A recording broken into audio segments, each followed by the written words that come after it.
morning, everyone. It's fantastic to be back here. I was so inspired by Robert Scoble's presentation that at the break I said to my phone, Siri, could you moderate the panel for me? And she said back to me, not quite yet, coming soon. So it's maybe the last time you actually see an actual human being moderating a panel, so enjoy it. I've got a fantastic group of people here with me today, and I'll introduce them in just a minute. But today we're going to talk about a very exciting and very relevant topic. For more than 20 years I sold things to many people in this audience, and actually Dimension has recently decided to institute karma and make me actually implement the things I've been selling. So, as I use this. Is it on? It is now. Is that better? Flip it up. Flip it up. Flip it up. Yeah. Is it on now? Yeah. Yes. Shall I repeat all of that? Seems to be a lukewarm response to that. Anyway, Siri.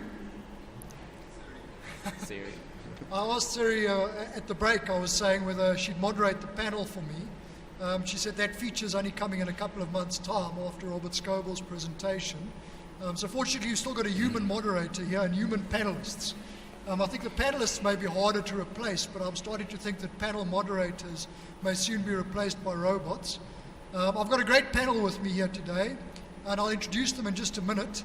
But just to set the scene today, we're going to speak about something that's very important to me as the now CIO of Dimension Data globally, and that is, how am I going to make all these applications and these Internet of Things technologies actually work? Because whatever I want to roll out anywhere in the world today, I always have connectivity problems.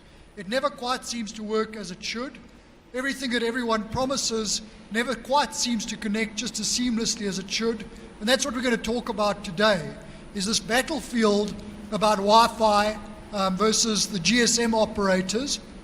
Yanni asked us before the panel not to frame the question in a way that for this audience it would sound as though we were favoring Wi-Fi. So we tried very hard to do that. And Yanni, you'll notice I'm sitting on the Wi-Fi side of the audience over here. So I don't know if that means that Tarbo's sitting on the GSM. I suppose I shouldn't call it GSM anymore. The mobile side of the audience. But what's at stake here is very important to all of us. If you've ever found your Wi-Fi congested, interfered with, if you've ever found that calls are getting dropped or you just can't connect at a critical time, then this panel is for you. So let's talk a little bit about what's at stake here. We have more than 10 billion Wi-Fi devices sold. That's more Wi-Fi devices than people on the planet. So this Internet of Things thing really is becoming a reality today. Around the world, the vast majority of people actually use Wi-Fi for traffic like video that Saki was talking about earlier. And much of the world's traffic today goes over Wi-Fi. If you ask people who are staying in hotels today, they see the single most important amenity as being the hotel Wi-Fi. That's the number one amenity in hotels today. But yet, if we look at the South African context, we see that the vast majority of South Africans from home are using 3G or LTE for access from home. In fact, one of my colleagues outside this morning was telling me that since he's put in an LTE connection at home, he can do video conferencing with our global colleagues much better than he could previously on his DSL connections. So I'm sure many of you have dropped any kind of fixed line at home and you're just using LTE from home. So South Africans are by and large connected to the mobile world, but the world is pumping data over Wi-Fi. There are many reasons for this. I think one of the key reasons is simplicity. I think LTE just works. You switch on your phone, you don't have to log on to anything. You know that it's secure, or you believe that it's secure, let me put it that way. And it's ubiquitous. It's available pretty much everywhere. There's still a few difficulties in some of the rural parts of South Africa, but it's pretty much available everywhere. So many people are using this. So what we asked you to do today was to actually vote on a poll to say, should we let mobile operators use the Wi-Fi bands? And they're fighting each other, and you'll have seen a lot in the papers recently about this. for access to the spectrum that is currently allocated to Wi-Fi. Now, of course, there's nothing stopping mobile operators from using that as any other Wi-Fi operator. Today, Wi-Fi is not regulated, but today that spectrum is open to anyone who wants to use it. Some of the Wi-Fi operators are also asking it for it to be regulated because they're asking for the spectrum to be allocated in ways that quality of service, that access to the network can be controlled and you can deliver a much better experience over Wi-Fi. So we're going to learn a little bit more about that today, and we're going to start out by just reminding you about what you think. We've been running this Twitter poll since this morning that you've seen, and what we've seen is that 58% of you believe that Wi-Fi is fine. Just leave it as it is today. Leave it unregulated. But I have to say I was quite surprised that 42% of people came in to say it's far too critical today and we need to do something about making Wi-Fi more reliable, and possibly regulation is the way to go there. So what I'm going to do now is to just briefly introduce our panelists. We've got in the red corner over here with the red boxing gloves, and I think red's a very fitting color, particularly for Yanni. But we've got Mortimer Hope, the director of the Africa GSM Association, and we've got Yanni van Zyl, who's who's the executive head for innovation for Vodacom. Both very experienced campaigners in this world, people who are often in the press commenting on this. So welcome to the two of you. Maybe we can give them a round of applause. And on my right-hand side, I've got Ketan Gadja, who's the Chief Technology Officer of Vast Networks, and I've got Raj Waniappa, who's the Deputy Chair of the Wi-Fi Forum. So Raj and Ketan, welcome to you. And again, if we could have some round of applause. That sounded like 58% to me. Okay, I think they got 42. So what they're going to do now is to try to convince you that you should change your vote. And a little bit later on, we're going to open this up for you to vote again. And we're going to ask that you decide whether you want to vote. I want to say at this point, just so that you can keep thinking about it, that because we're going to run a Twitter poll, you can only vote once. So think carefully about your vote. But we'll open it up. I suggest you don't vote until after you've heard at least what they've got to say and some of the questions that we'll have Thabo ask just now. And I just want to briefly introduce with that Thabo Ndlela. Thabo has been a client of Internet Solutions and Dimension Data for many years in many different organizations. So I want to thank him for making the time to be here today. And he's here to represent the CIO community. Saki actually said earlier, I heard him say that CIOs aren't important anymore, Thabo, so you and I are in trouble. We're an endangered species, I guess, according to Saki at least. Saki, are you sure that you want to renegotiate your bandwidth contracts with either Thabo or I in the near future after that comment? But anyway, we've got Thabo Ndlela here, and he's going to be asking questions on behalf of the CIO community. And actually, I think both Thabo and I would agree that today we're here to serve the business, and that's the most important thing. So, Thabo, thank you for joining us today. So now introducing the Battle of the Waves, and I'm going to start with the red corner. I'm afraid we've got a very old-fashioned remote mouse here. Yanni, Mortimer, you're going to have to just nod or point at me when you want me to change your slides. And I promise to try and be responsive. So I'll keep my eye on you. But I'm going to start off with the red corner and give them 5 minutes just to introduce the topic from their perspective. So, Yanni and Mortimer, over to you. Okay, thank you very much. Yanni has some slides, but before we get to that, I just wanted to look at the regulatory framework. So there's this debate, the way it's been framed is that the Wi-Fi, the ISM bands should be left to the Wi-Fi networks. Now, I'd like us to consider the definition of ISM, first of all. It's industrial, scientific, medical. And in that band, the original intention was that it should be available for anyone to use under certain conditions. So when we say that is unregulated, that's not exactly true. It is regulated. The equipment that could be used in that band must be type approved by ICASA. ICASA has regulations in place which set power limits for the equipment. What has happened though is that it's unlicensed. So once you meet those conditions, you can use that band in an unlicensed fashion. Now compare that with the licensed frequency bands that are used for the mobile cellular networks. Now, in those bands, we have an individual license issued to an entity to provide service. No one else can use that frequency band.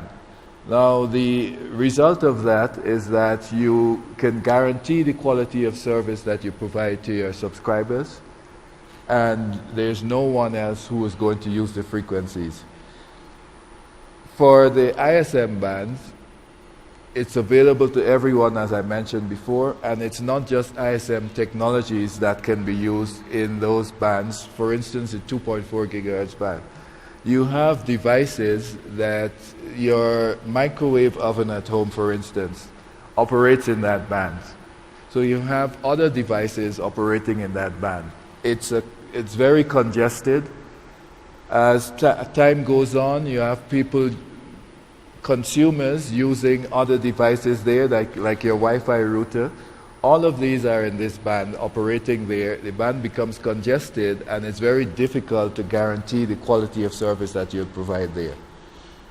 But I think we need to look at this not as a competition for resources, but rather that the mobile industry and the Wi-Fi operators are both working together to deliver on the goals of South Africa Connect, where we're trying to connect everyone in the country by 2020. In addition to connecting or providing the connectivity, we need to look at the affordability of the service and the devices. So I'd like to pause here now and just hand over to Yanni. Thank you. Can you hear me? Do I need a mic? Can you hear me? So I quickly wanted to position the two sides of a conversation. On the one side, we've got the mobile network operators, and there are a few key characteristics. Derek have touched on some of these. It's a very strong standards-driven environment. We've got organizations like the 3GPP that's very, very well defined in how they drive standards. We know where we're going in the next couple of years. With the technology, we're working on things like 5G as an industry, and that has resulted in an ecosystem that's extremely well controlled and delivers extremely high levels of quality. There are regulatory components, as Morten mentioned now, that drives with things like licensed spectrum, other components for drivers, but it all drives towards the highest possible quality of service, and you're actually under regulation to meet those quality of service. There's minimum call drop rates, call setup success rates, throughput rates, and so on, that the mobile operators need to meet. On the other hand, we've got handsets that are truly ubiquitous. Every single GSM mobile phone in the world has got a green button that can talk to every other single green button in the world, and that is very, very powerful. You've got a single identity, your MSISDN, your cell number, and that becomes your identity. On top of that, the networks have been quite successful in building these networks out, the mobile networks. Derek again touched on that. We've got just over 2 million routers on our network alone, Derek. But in other words, people at home using a router to connect to the internet. Over 2 million. There's about 1 million ADSL line in South Africa, and that's just on our network with 2 million routers. So all of this has resulted in these big networks that we've got today, close on 50% 54% LTE coverage, 98.9% 3G coverage right now. So it's a very strong world, and it runs on its own frequencies, 2G, 3G, 4G frequencies that we have today. Now, the idea is that as we move forward and we have to deliver better services, we need to get access to more spectrum, and or we need to aggregate some of those spectrums. And that we've already started doing. That speed test you see there on the bottom left-hand corner, I took here at the Gautrain station across the road. That is on the platform 4 levels down, where I did carrier aggregation on my normal standard Samsung handset, and I got 120 megabits per second because I could carrier aggregate some of my own frequencies. Now, this is the mobile side. On the other side, Derek, if you can do that click thing of yours, please. We have, on the other side, we've got the Wi-Fi operators. And it's a much less structured world. The spectrum is in the ISM band, which was probably never designed for Wi-Fi. The standards that are developed there under the IEEE are strong, but sometimes the IEEE can be its own worst enemy. We've seen this with WiMAX, for example. It leads to a very disparate system with multiple different small user groups that have to communicate to each other, so there's no single identity. So it's a bit of a mess in terms of services that you can run over this. You have to be inside a certain community, a WhatsApp voice community or a Skype or a link or so on, to be able to do that. And then, of course, on top of this sits, this sits all on top of the ISM bands, which is inherently designed not to be a robust communications environment. The fact that we got Wi-Fi to the point where it is today is actually quite commendable, but we are seeing that it's collapsing under its own weight today. Cisco and Apple put out a paper now, I think on the 3rd of February, that said 2.4 is dead. And it's not because it's dead, it's because it's so overused and it's such a mess. Turn on your phone and look how many SSIDs you see in this room. It's a mess. And so how do you communicate in that? So how does that come back to the mobile operators? Clearly, we need to extend our services by using more spectrum, and we intend to do that by accessing all the spectrum we can get, including the ISM bands. Derek, just the last slide, please. And that we will do by carrier aggregate into the ISM bands. And again, we've been doing this already. What I've got here is, again, a stock standard Samsung S6. I made a call earlier with my normal MSISD in this room on the Internetix SSID. And I phoned someone that could see I'm phoning from a normal MSISDN. So today already we are integrating ISM bands into the other ones, and we carrier aggregate over those. When it comes to data, if you, on the previous slide there was a little red block that showed 500 megabits per second download speed. That was done recently at our campus in Midrand, where we carrier aggregated our 4G and ISM at 5.8 together, and we got 500 megabits per second download speed. So I think the question, a bit like Mortimer said, is not so much if there's contention here. ISM is a band that will be used by everyone. We should probably work together to make sure we try and manage the frequency mapping and planning, but it's probably easier to herd cats. We've seen it with some really cowboy Wi-Fi operators that put power amplifiers on their Wi-Fi hotspots, and they just bugger it up for everyone else. But if we don't do that, if we don't come together and somehow manage it, we're going to have a situation where first 2.4 have collapsed, 5.8 will collapse, and you know, what's the future then for Wi-Fi? So there's something that needs to be done there. From a mobile operator, we will jump into ISM where we can, and if you walk out the room and there isn't ISM, clearly we come back to an LTE or 2G or 3G frequencies. So that's kind of like our view. But what I would love to see is some kind of frequency planning consortium, maybe through some kind of organization. But of course, it's not going to happen. Down in Cape Town, where I live, the WISPs are often very, very rogue. So it's a so it's a big challenge. So I just think the conversation is, how do we work together on all of this? Thanks, Yanni. There's an interesting article. I just want to WhatsApp you. If you could just give me your handle. Just joking, Yanni. Ketan Raj, we're going to go over to you. Okay. Do you want me to get your first slide? Yes, please. Thank you. Can you hear me? Having some remote mouse problems. Okay. Honorable moderator, I rise on a point of order. Will you allow me to speak? Do you want to know what the point of order is? I don't recognize the Honourable Raj. The point of order is that we were requested to wear team colors, and the blue team have done that, and the red team have not. So I would like a ruling by the moderator, and maybe they should be ejected. Okay, in seriousness. They did bring red colours, but we asked them to park their overalls at the door.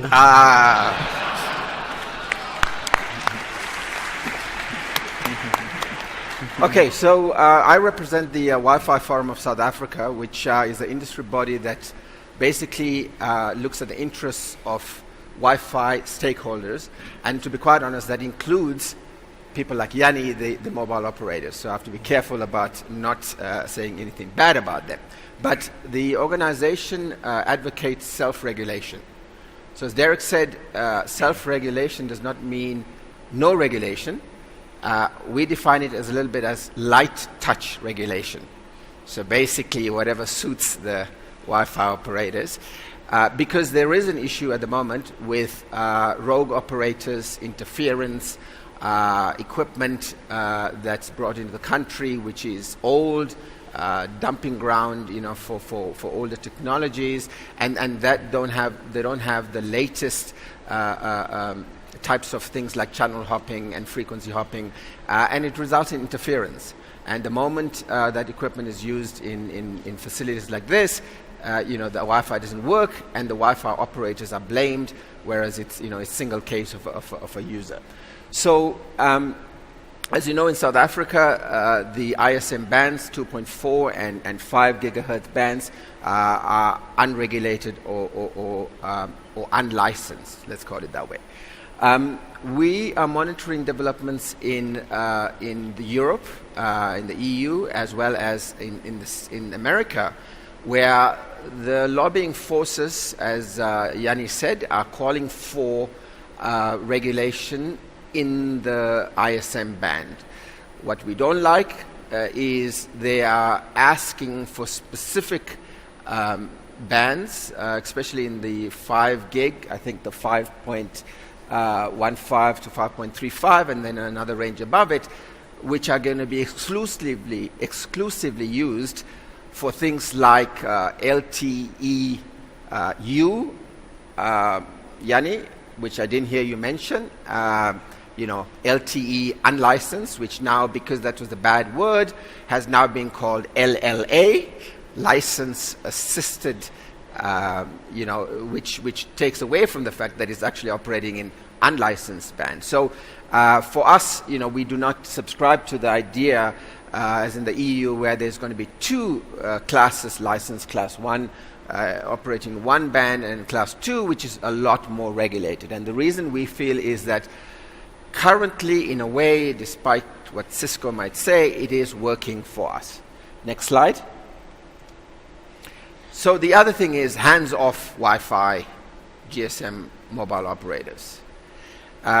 When you compare the bandwidth capacity and speeds of standards like 802.11ac, which can offer well beyond 1 gigabits per second, as much as possible 7 gigabits in the optimal stage, and you compare that versus general LTE, which Yanni gave you the numbers, what's out there, you can see that it's a no-brainer that the use of the current bands to deliver Wi-Fi is working. LTE at the moment promises, I didn't see exactly the speed test note, but over 100 megabits. But in general, not all of us can get that. We're limited to about 20 megabits per second. I think there's a far more important play here, which the keynote speaker Robert spoke about, and that is leading to things that will be used on top of this Wi-Fi, and things like Internet of Things. And I think that's really where the battle is taking place, and I think a lot of the cable operators, the MNOs, are fighting in that space. And for us, we believe that Wi-Fi, and I'm sure some of you know some of the technical discussion about things like Zigbee, Z-Wave, RFID, NFC, we believe that Wi-Fi will and should be the standard. 1 minute.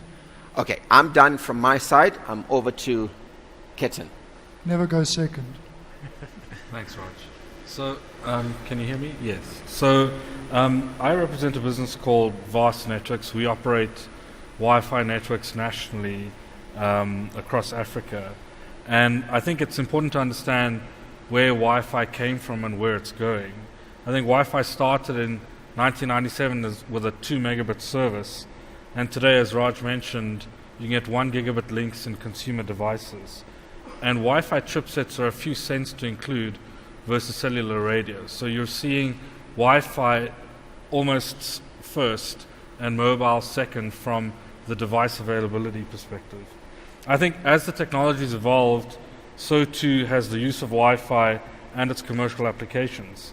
I think we see Wi-Fi as an evolving industry with business models that match. I think we'll all agree that Wi-Fi 1.0 alpha was engineers playing with Wi-Fi at home on their dial-up or on their broadband connections. Wi-Fi 1.0 beta was really where most of us at home are today. We have a broadband connection, we have a consumer-grade Wi-Fi access point connected to it, and we can walk around our house without wires or cables. I think commercial Wi-Fi 1.0 is what most of us here in South Africa understand as Wi-Fi today. It's a broadband connection, an access point connected to it, it's a best effort service, and in some places it's great, and in some places it isn't. In this room today, I think you're experiencing what I see as Wi-Fi 2.0, a much more robust access point, a much more well-engineered backhaul service, operating in multiple bands, and capable of mitigating interference and providing enterprises and service providers a much higher throughput and quality of service. We're starting to see things like unified authentication and management of multiple hundreds, thousands, tens of thousands of access points becoming a reality. I think this is where most dedicated Wi-Fi service providers today end. And if we look today at the largest deployments of Wi-Fi, ironically, they're done by mobile operators. If you look at China Mobile, if you look at British Telecom, if you look at Verizon and you look at AT&T, these are some of the largest deployers of Wi-Fi today. So I find it ironic that mobile operators think of Wi-Fi as a best effort service, but they're the ones who are deploying most of it. We as an industry are moving to Wi-Fi 3.0, and Wi-Fi 3.0, in my opinion, is the holy grail of cooperation between Wi-Fi operators and mobile operators. We want that seamless authentication, we want that unified bill, we want the right network for the right application, and we want the right radio to be used for the right purpose. We want our emergency call to go over cellular because it's robust and it works, but we want our Showmax to go over Wi-Fi because it's a hell of a lot cheaper. Right, Kitten, 30 seconds, good point. So all of this costs money, grassroots re-engineering and a fresh approach, and I think that as an industry we really want to work with the mobile operators, and a technology like LWA is probably the space that we want to move into. I think it's unarguable that Wi-Fi has brought internet, even if it is harder, even if it isn't as seamless, to more people more cost effectively. We're seeing 30 cents a meg for on the top end for Wi-Fi and 2 Rand a meg for mobile data. I think Wi-Fi operators can learn from cellular operators about how easy cellular is to use, but cellular operators can definitely learn from Wi-Fi operators how to play nicely with each other and to put the customer first. Thanks, Kitten.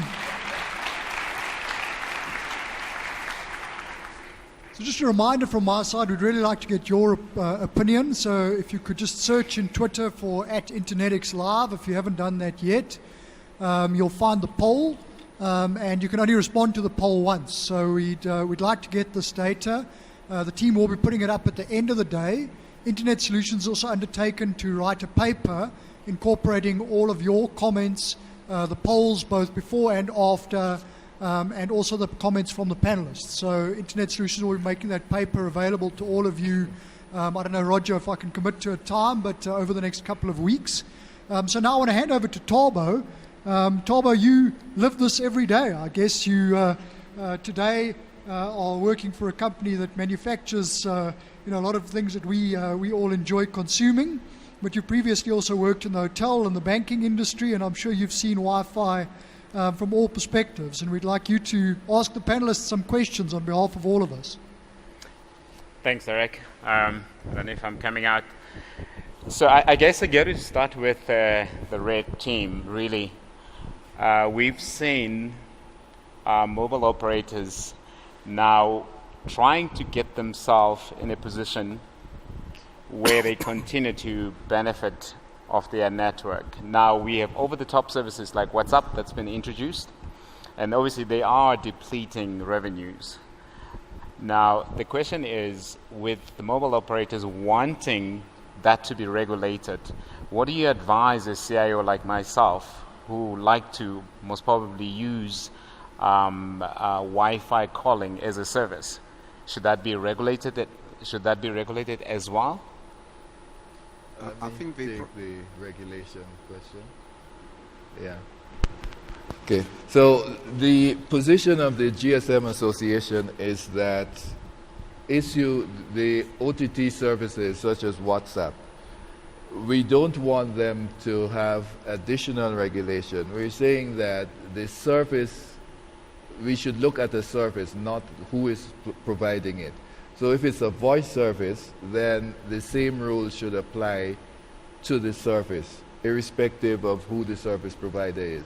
Now, we're not saying that you should go out and start regulating WhatsApp similar to how the mobile service is being regulated. Instead, we're saying that relax the regulation on the existing mobile service networks that we have. So we're actually advocating for less regulation, not more. So if you look at some of the whole question of license-assisted access, and obviously you want some sort of use for the free Wi-Fi connectivity, or that band at least. Now, I guess the question is, can the GSM operators really, can they be trusted that they will not use their scale and their lobbying power to start dominating that LAA environment? I'll leave that to Yanni. So I think the term dominating that environment is probably problematic.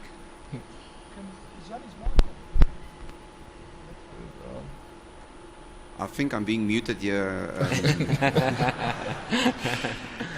So by the way, Raj, that 500 megabit seconds graph that I put up earlier, that was LTEU. So it's here, and I guess that is the point. Spectrum, especially the ISM band, no one can dominate it. By definition, it's ISM. It's not unregulated, but it's license exempt. So anyone can use that spectrum. Also, there seems to be this perception that someone can come and hog the spectrum.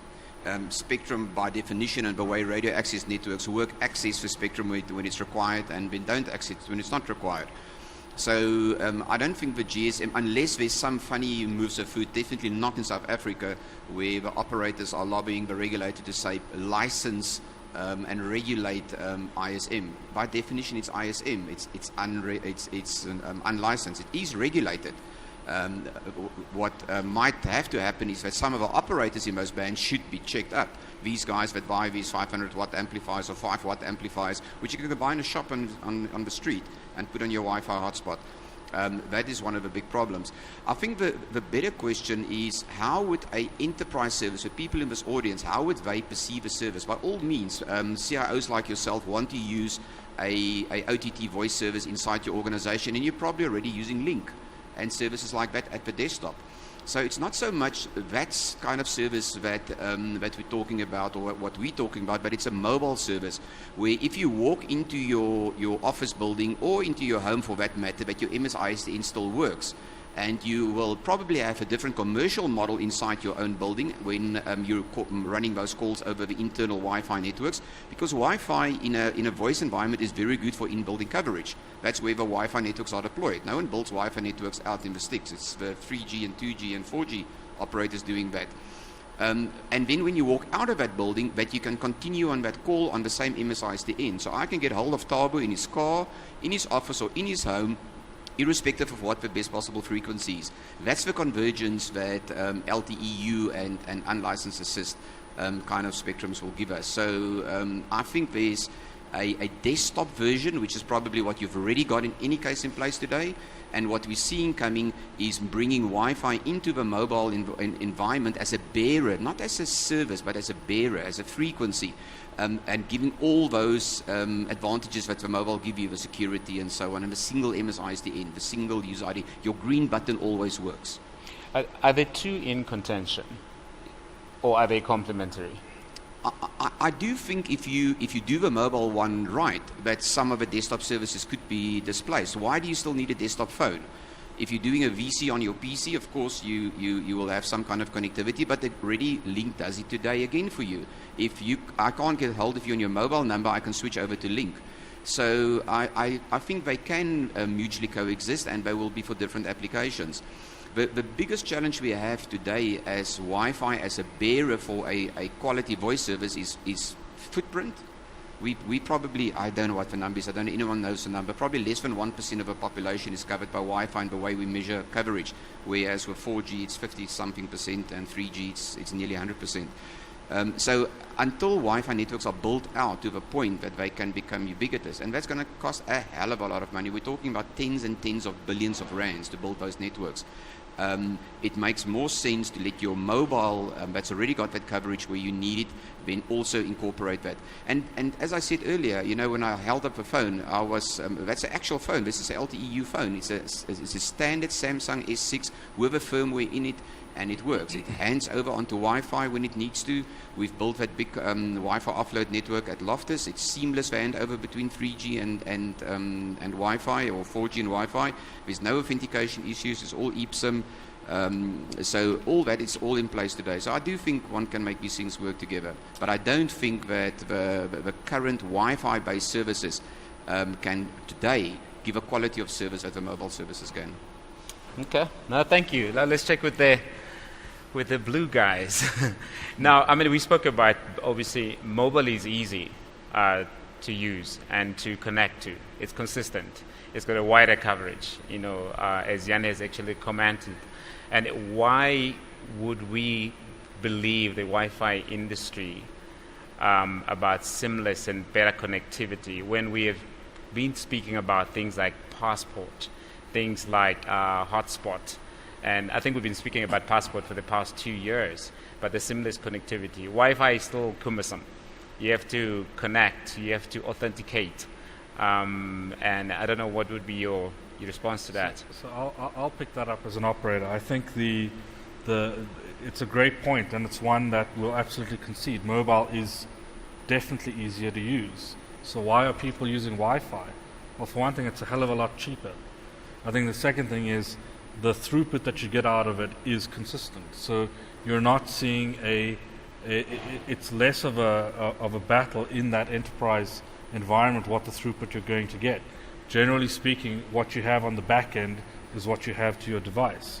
I think there has been a lot of work by the Wi-Fi industry around Passport and Hotspot 2.0 technologies. It's ironic that the real delay seems to be in the implementation in mobile devices. Now, if you think about who funds mobile devices, it's ironically the people who don't want to make Wi-Fi easy for you to use. So if you look today at who pays for mobile devices, I would suspect that it's a mobile operator. So isn't it not a little suspicious that a technology that's been ratified and implemented and tested and works, we're not seeing widespread adoption of it, because the very people who will lose out the most if it works properly are the ones funding the device. Right. I mean, Wi-Fi is a... You can go on. You can go on.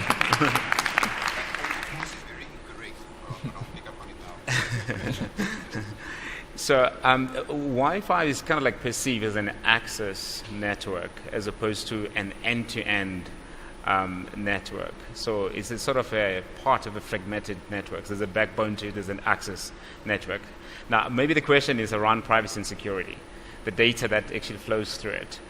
And whose data is being carried in this network? Who is spying on it? And how is the Wi-Fi community actually assuring users that your data is safe on the Wi-Fi? Yeah, so I think that's a very important aspect that has been neglected quite a bit by both the access providers as well as the over-the-top providers, and in fact that's where the battleground is. In January there was an issue about over-the-top services and the commercialization of that. Things like data analytics and what Saki and both Richard Roberts discussed, as to exactly where people are and what they have done and what they bought yesterday and what they tweeted about, the week before, who actually controls that information? Is that controlled by the user? So the user can define whether or not that can be used. Is it done by the over-the-top players who offer the app, for instance, WhatsApp, Twitter, Facebook? Or is it done by the pipe provider, which typically is the mobile operator or a very big Wi-Fi operator, open access operator, and in South Africa starting with the letter V, which is vast. Each of these players, are fighting. From a user perspective, they're trying to control it. At the app level, they're trying to control it, and at the pipe level, they're trying to create it. At the moment, I don't think there's enough work done, and the Wi-Fi Forum is also looking at what are the various best practice models to ensure that privacy matters are being contained. Now, things like Poppy, which is going to be implemented soon, talks about it in a different basis, especially when it comes to storage of information rather than use. But on active use of data, not much is being done, and more needs to be done.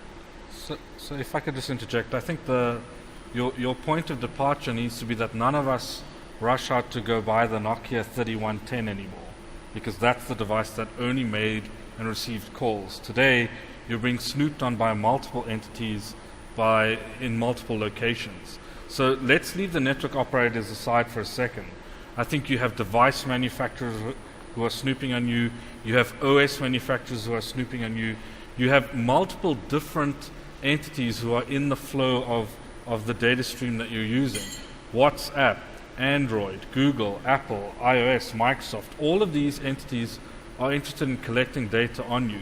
If you want privacy and security, go hunt for that Nokia 3110 or write your notes on a post-it note and stick it on a board. The fact is that we give up a portion of our privacy when we choose to use smart devices, and I think the argument around who is looking at your data, the same is true whether it's mobile, whether it's fixed, or whether it's Wi-Fi. The bottom line is, I personally don't know who's managing the SMSC that my SMSs go through.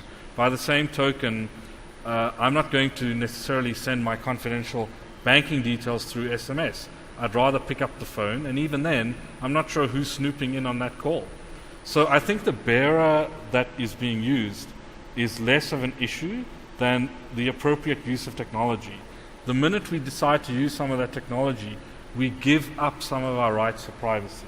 And it's all about intrinsically trusting the operator that you're buying the service from. Thanks, Kitten. I wonder if there's another handheld. But awkward just swapping it between Yanni and I here, because I can't interject. Because I sensed a right hook coming from Yanni there, and I thought we'd give him a chance, Talbot, to throw the punch. Yeah. On the point of standards, the reason it works well in the mobile world is when the 3GPP and the standards bodies design something, they agree on it, they implement it, and it's seamless when it rolls out. And that's why you guys, from that Nokia 3310 to today on your iPhone 6, could actually make the same call. And we had 2G, 3G, 4G, and now Wi-Fi. Again, it's done by the standards. So the standards on this side is extremely strong. The IEEE side of the world is a mess. The reason Hotspot 2.0 is not out there and Passport is not out there is because no one can agree what it should look like. The standards that are there, if I can speak on behalf of our handset manufacturers, are in your phones. Turn on your phones, have a look at your Wi-Fi, you'll see something called eSIM. I guarantee you 99% of your phones have got it on there, and that is what we use to authenticate today. So the moment standards are agreed upon, they go into the handsets. You really think Huawei and ZTE and those guys are not going to put the latest standard or Samsung into their handsets? They do support their handsets. The Wi-Fi vendors and the Wi-Fi world are their own big problem because they keep on fighting with each other, and therefore they can't standardize on something, and therefore it takes long. Thanks, Yanni. Yeah, maybe the last question to the blue guys is that is regulation going to slow down innovation in this area? Obviously, we also want to know, is there corporate community, whether should we get involved in trying to regulate Wi-Fi, because it's quite important data now that's beginning to flow in that environment. But would it slow down innovation? Would it make it less competitive? So I think from our side, what we are saying is the ISM band as it stands now is like open source. And the 1.8 and 900 that's been used and regulated very tightly for the mobile operators is a proprietary system.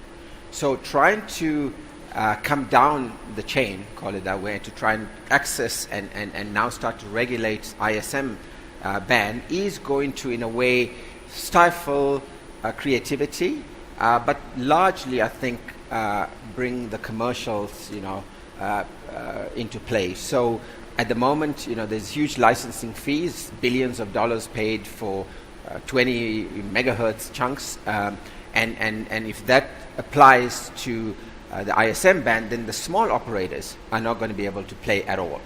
So I put it to you, honorable moderator, I put it to you that the mobile operators are trying to dominate in order to capitalize on the commercial opportunities that are currently available for free. So that's what I put to you.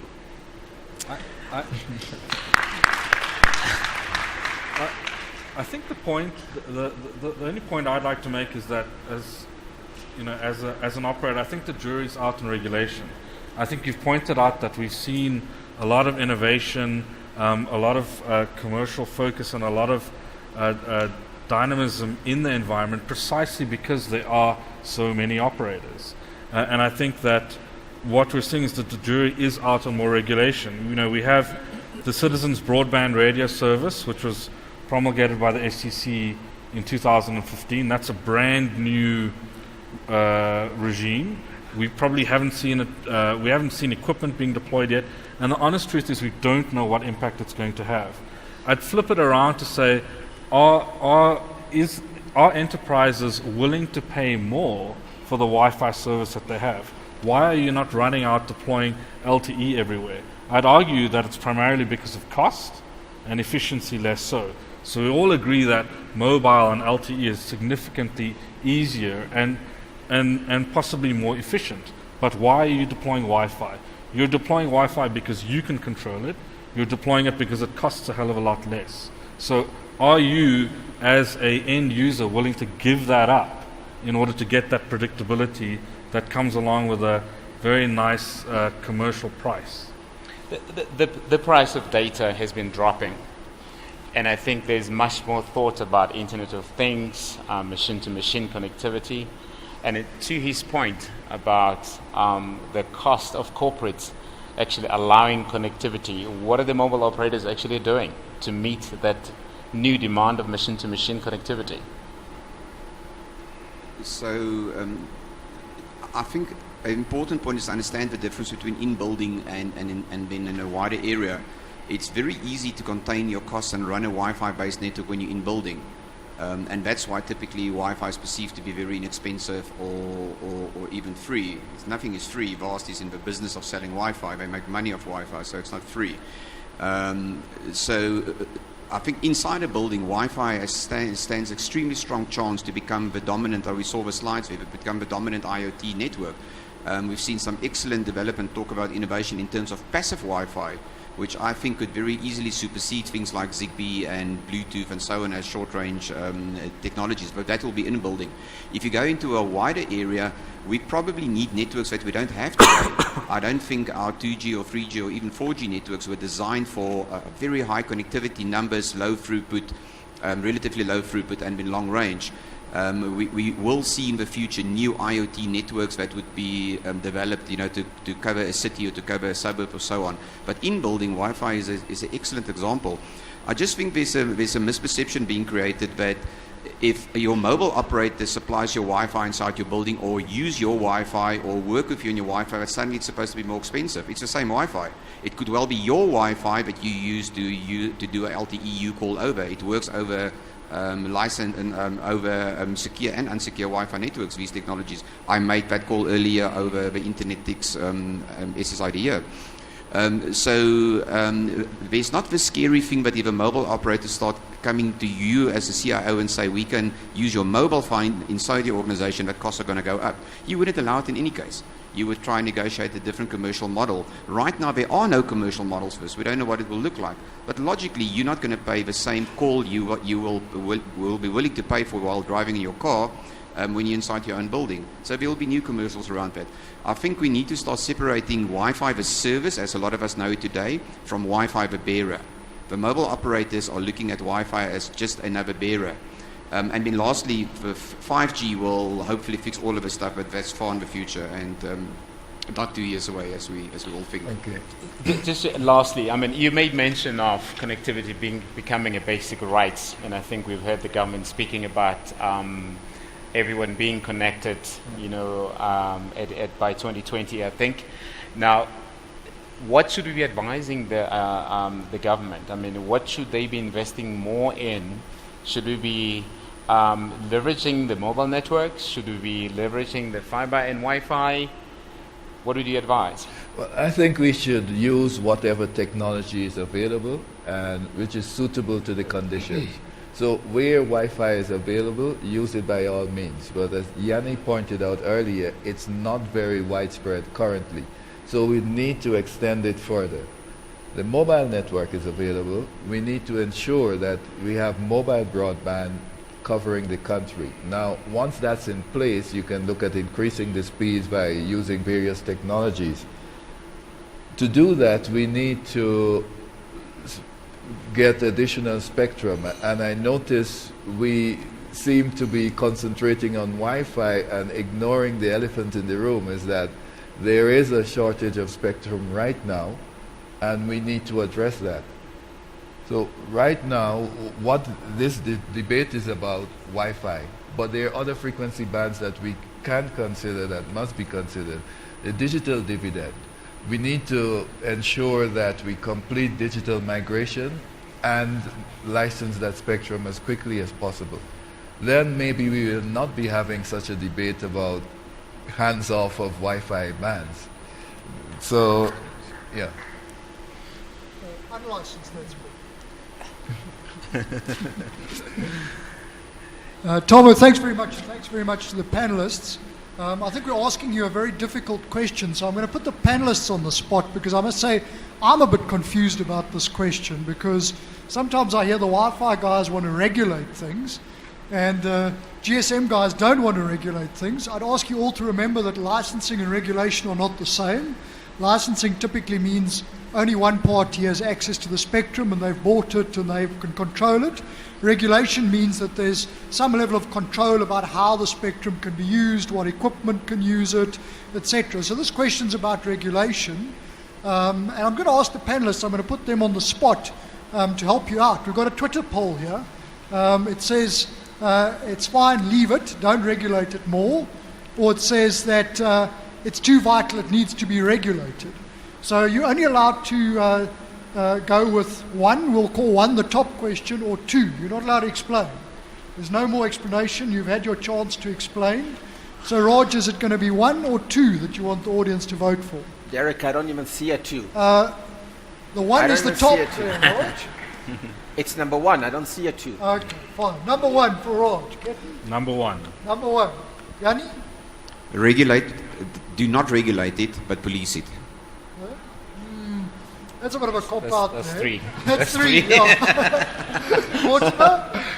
It is already regulated, but it's unlicensed right now. So I think it should remain unlicensed. Remain unlicensed, but regulated. So we'll let you be the judge. Please vote. Tom, I'm not going to put you on the spot because I think you've got too much influence now with the audience. I think whatever you go with, they'll have to follow you. So we want to get an independent view here, but thanks very much for the questions. A very contentious and I think very important issue for all of us because there's no doubt that there are just going to be more and more devices that are trying to connect to networks. They're certainly going to be doing it wirelessly.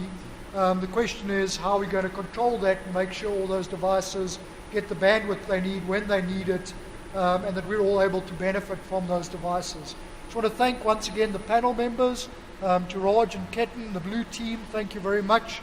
To Yanni and Mortimer, the red team, thanks for your time, and especially Talbo, thank you very much for being our question master. I think we're slightly over time, so I'm going to hand over to Brian Pinnock for the next session.